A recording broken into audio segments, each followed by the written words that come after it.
All right, welcome. Today we are going to crack the code of strategic thinking. We're diving into something called game theory, and trust me, it's this incredibly powerful tool for making better decisions, especially when what you get depends entirely on what someone else does. So let's just jump right in with a little strategic puzzle. Picture this. You have to make a choice, but the catch is the outcome, what you get, is completely tied to what someone else decides to do at the very same moment.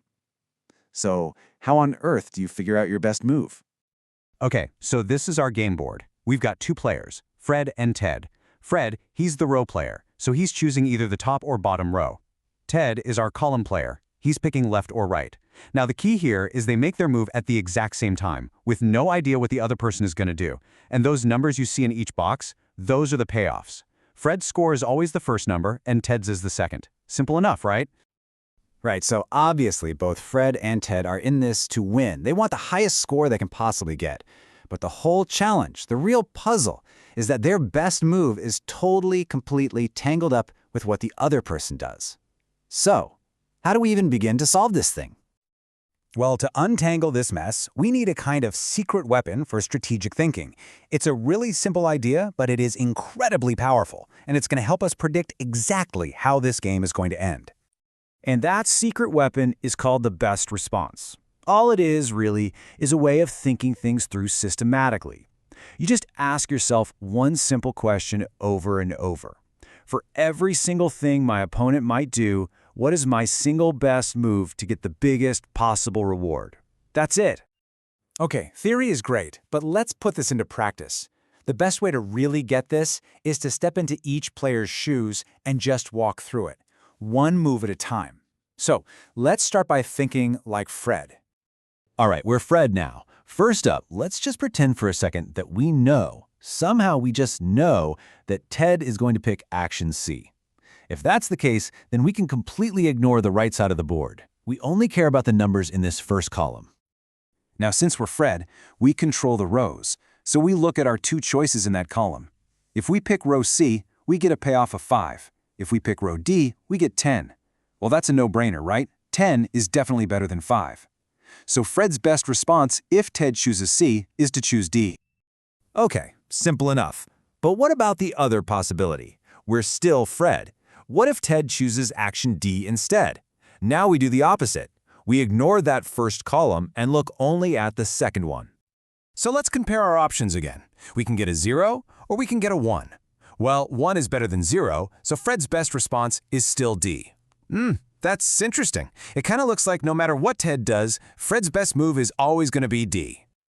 All right, so we've cracked half the puzzle. We know exactly what Fred should do. But remember, to solve the whole game, we have to flip the script and do the exact same thing for Ted. So, let's switch hats. We're Ted now. And let's start by assuming Fred is going to pick C. That means we're only looking at the top row. Okay, we're Ted. We control the columns. So we're looking across that top row and comparing our scores. Remember, that's the second number in the pair. If Ted plays C, he gets 5. If he plays D, he gets 10. Again, easy choice. 10 is way better than 5.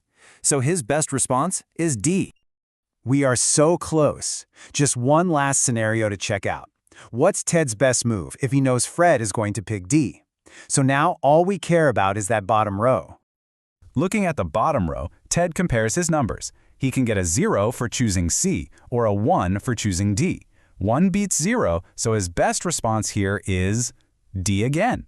And boom, just like that, we have analyzed every single possibility in the entire game. So, let's take a step back. We just systematically went through every single choice for both players, we figured out all of their best responses, and now the solution to the whole puzzle is just sitting there, waiting for us in the grid. Okay, take a good look at the board now, with all our best responses marked. Do you see it? There is only one single box, just one, where both players are simultaneously playing their best response. And that right there, that's the solution to the game.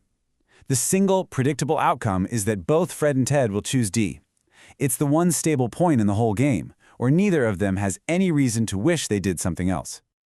Now, in game theory, this special outcome has a name. It's called a Nash equilibrium. It's this stable state where, after everything's said and done, neither Fred nor Ted looks back and says, "Oh man, I should have done something different." That's why I love calling it the point of no regrets. Okay, so we solved the puzzle. But what's the big takeaway here? What does this little game between Fred and Ted actually teach us about strategy out in the real world? First off, it's worth noting this was a symmetric game, meaning Fred and Ted had the same choices and the same payoffs.